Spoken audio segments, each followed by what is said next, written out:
देखो आपके बुक का ये लास्ट टॉपिक है ना। इस टॉपिक को समझते हैं। एक समान वृत्तीय गति, यूनिफॉर्म सर्कुलर मोशन। तो वृत्तीय गति को आप समझ रहे हैं, यहाँ पर पंखा चल रहा है। इस पंखे को आप देखेंगे तो एक स्पीड से चल रहा है, तो ये क्या कहलाया? एक समान वृत्तीय गति का कहला गया। तो पंखा चल रहा है, यदि इसके चारों तरफ एक घेरा बना दें तो क्या कहलाया? एक समान वृत्तीय गति। ठीक है, तो इसकी चाल समान है ना? वेग भी समान होगा क्या? इसकी चाल समान है, माने ये 40 किलोमीटर प्रति घंटे की रफ्तार से लगातार घूम रहा है। ठीक है, हम पढ़ते हैं कि विस्थापन में त्वरण क्या होता है? वेग में परिवर्तन की दर। तो इसका वेग बदलेगा कि नहीं बदलेगा? वेग होता है ऐसा समझना, त्वरण होता है A = V - U। वेग कितना है? 40, प्रारंभिक वाला भी और अंतिम वाला भी। ठीक है, और बटे में क्या होता है? समय। इसमें वेग में परिवर्तन नहीं हो रहा है, तो क्या इसमें त्वरण होगा कि नहीं होगा? चाल समान है, प्रारंभिक वेग भी वही है, अंतिम वेग भी वही है, त्वरण होगा कि नहीं होगा? ठीक है, अब भले इसकी चाल समान है पर इसकी दिशा कैसी है? अलग अलग, इसलिए त्वरण होगा। तो पहले यही पूछ देता है कि एक समान वृत्तीय गति त्वरित गति होती है कि नहीं होती है? ये कैसी होगी? त्वरित। कैसे? देखो, एक बिंदु बनाया, स्पर्श रेखा खींच दिया, ये इसकी दिशा कहला गई। अगली बार आया, यहाँ आया, इसकी दिशा क्या हो गई? इधर हो गई। यहाँ आया, इसकी दिशा कहाँ हो गई? इधर हो गई। यहाँ आया, इसकी दिशा इधर हो गई। मान लो मैं घूम ही रहा हूँ, मेरा चेहरा इधर है, थोड़ा सा इधर करूँगा, फिर यहाँ घूमूंगा, इधर करूँगा, फिर इधर घूमूंगा, तो मेरा चेहरा बार बार क्या हो रहा? बदल रहा, लेकिन स्पीड मेरी नहीं बदल रही। तो देखो, भले इसमें चाल न बदले, दिशा बदलना भी त्वरण कहलाता है। ठीक है, तो फिर से बात करता हूँ। यहाँ पर ये जो एक कण है किस गति से जा रहा है? मान लो 40 किलोमीटर प्रति घंटा। यहाँ पर जब पहुँचा, इसकी स्पीड कितनी है? 40 किलोमीटर प्रति घंटा। यहाँ भी देखें, इसकी भी स्पीड कितनी है? 40 किलोमीटर प्रति घंटा। यहाँ पर क्या है? 40 किलोमीटर प्रति घंटा। सारी स्पीड बराबर है। त्वरण की परिभाषा है, वेग में परिवर्तन की दर को क्या कहते हैं? त्वरण। बदल रहा है क्या इसका मान? परिमाण नहीं बदल रहा है, मान वही वही है, पर दिशा क्या हो रही है? बदल रही है। तो दिशा बदलना भी त्वरण कहलाता है। वेग का चाहे परिमाण बदल जाए और चाहे वेग का क्या बदल जाए? दिशा बदल जाए, ये क्या कहलाता है? त्वरण कहलाता है। ठीक है, तो ये लाइन क्लियर हो गई। अब हम बात करते हैं कि एक समान वृत्तीय गति क्या है। तो सीधा है यार, इसी को पढ़ दो। यदि कोई वस्तु वृत्ताकार मार्ग में एक समान चाल से गति करती है। हाँ बोलो, तो इसका नाम लो। हाँ, ये कोई वस्तु हो गई, ये वृत्ताकार मार्ग हो गया। तो कोई वस्तु वृत्ताकार मार्ग में एक समान चाल से गति करती है, तो उसे क्या कहते हैं? एक समान वृत्तीय गति कहते हैं। परिभाषा याद नहीं करना, चित्र देख लेना, है ना? याद हो गया? मैं सिंगल किसी से पूछूंगा, इसलिए ध्यान देना। हाँ, नाम लो इसका। जब कोई वस्तु वृत्ताकार मार्ग में एक समान चाल से गति करती है, तो यह एक समान वृत्तीय गति होती। क्या यह त्वरित गति होती है? यह त्वरित गति होती है। क्यों होती है? क्योंकि प्रत्येक बिंदु पर इसकी दिशा बदलती है, परिमाण नहीं बदलता। क्या बदलता है? दिशा बदलता है।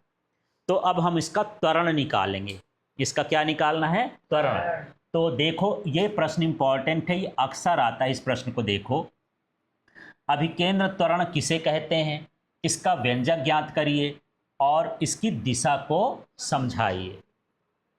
ठीक है, तो जब कोई वस्तु वृत्तीय गति करती है तो उसका परिमाण तो समान होता है, पर उसकी दिशा क्या होती है? अलग अलग होती है।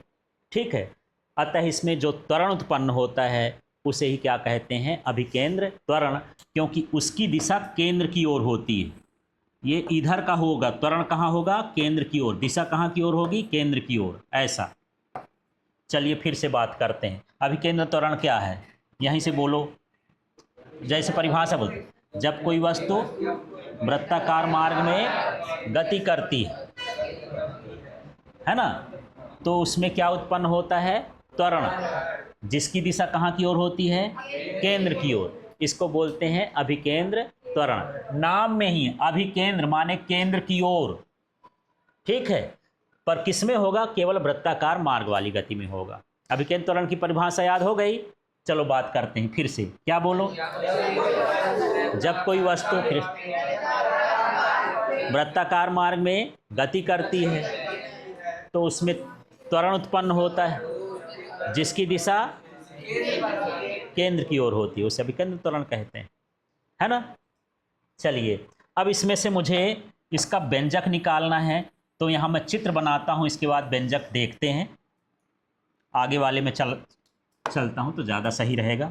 चित्र देखना, यहाँ से मैं सारा कुछ हटा दूंगा, इसलिए बड़े ध्यान से आप समझते जाना।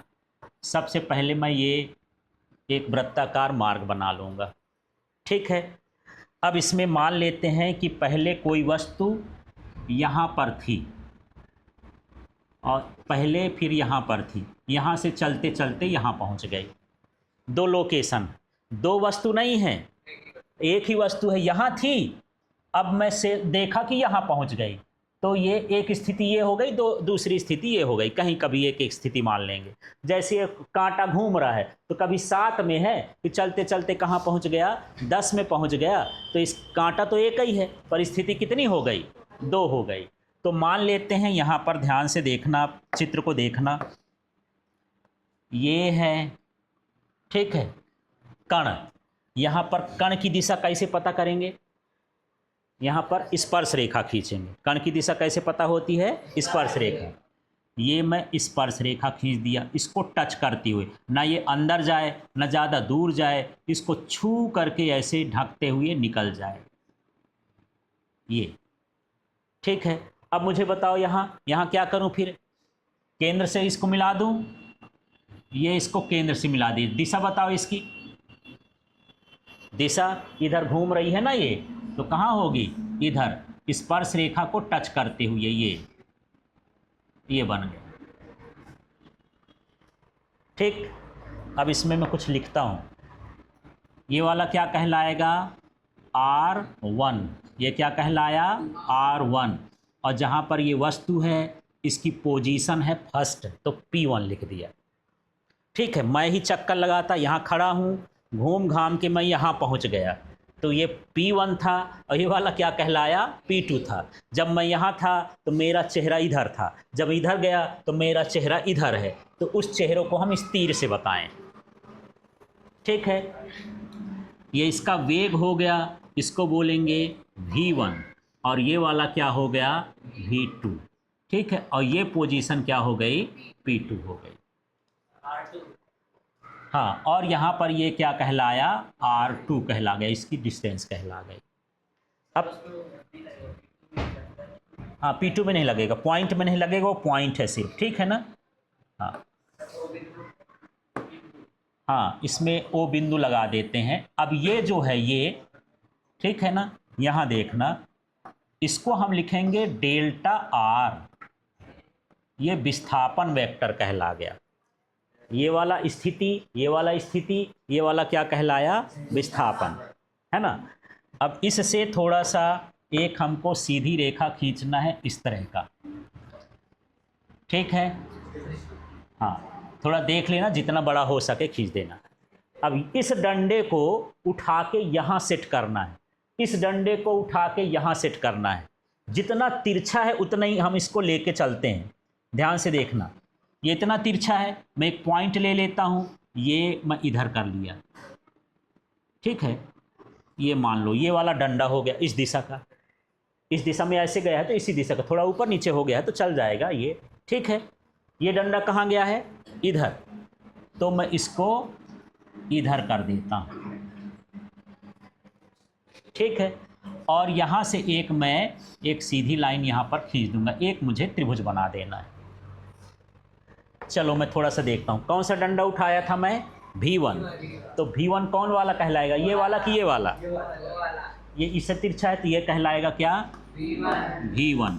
और ये वाला क्या कहलाएगा, ये इधर गया है तो ये V2, और दोनों का विस्थापन हुआ है तो ये क्या हो गया, डेल्टा V। इसको ऐसे लिखेंगे, ठीक है। नहीं R लेते हैं यहाँ तो R आता है, यहाँ V भी लिए हैं तो क्या हो जाएगा, डेल्टा V। समझ में आ रहा है, देखो जैसे R1 है R2 है तो डेल्टा R हो गया, यहाँ V1 और V2 है तो क्या हो जाएगा, डेल्टा V।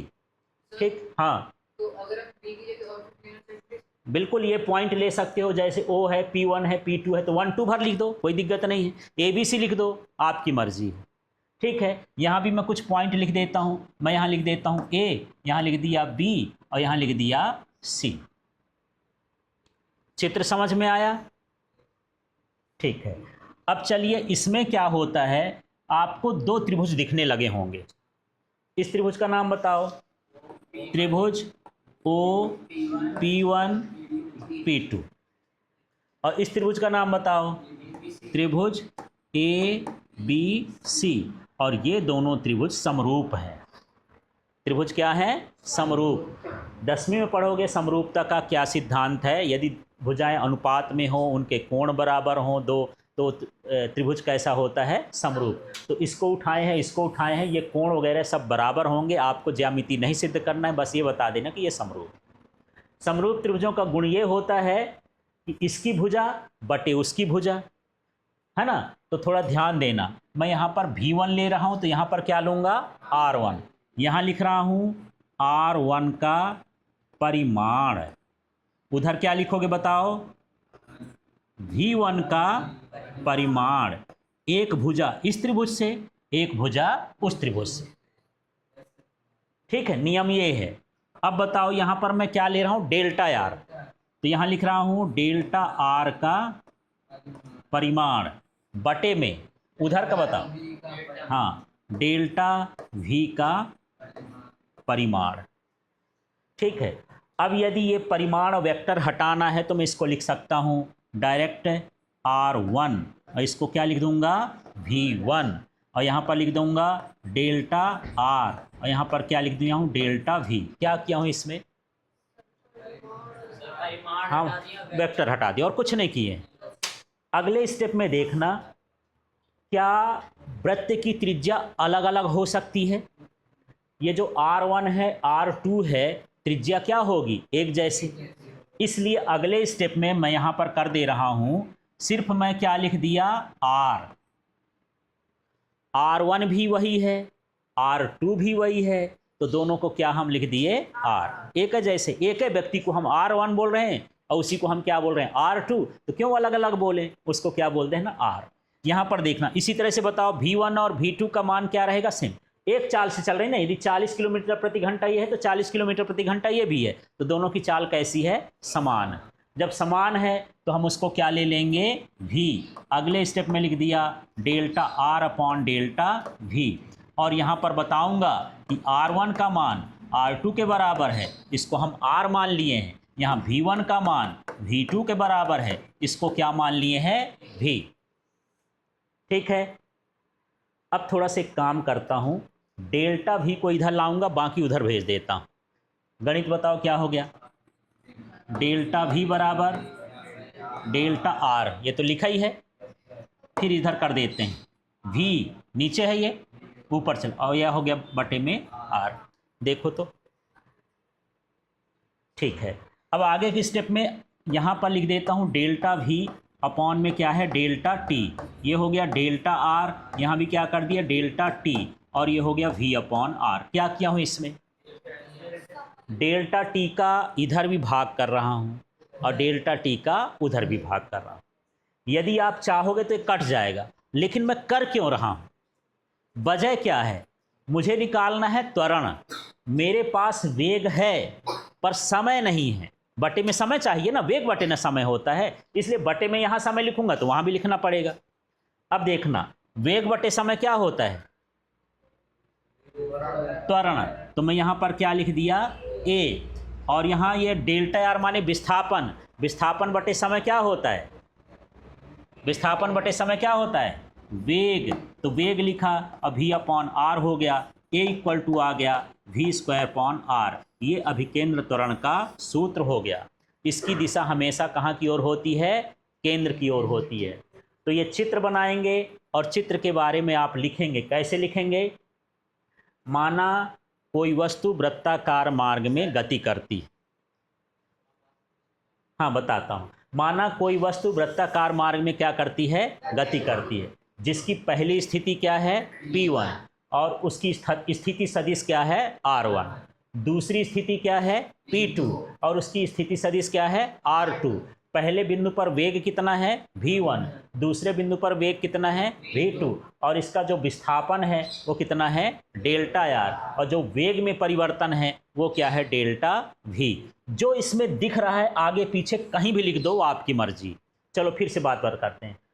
माना बोलो, माना कोई वस्तु वृत्ताकार मार्ग में गति करती है जिसकी पहली स्थिति P1 है, स्थिति सदिश वेग v1 है, इसका काम खत्म। फिर यहाँ आ जाओगे, दूसरी P2 स्थिति सदिश R2 वेग v2।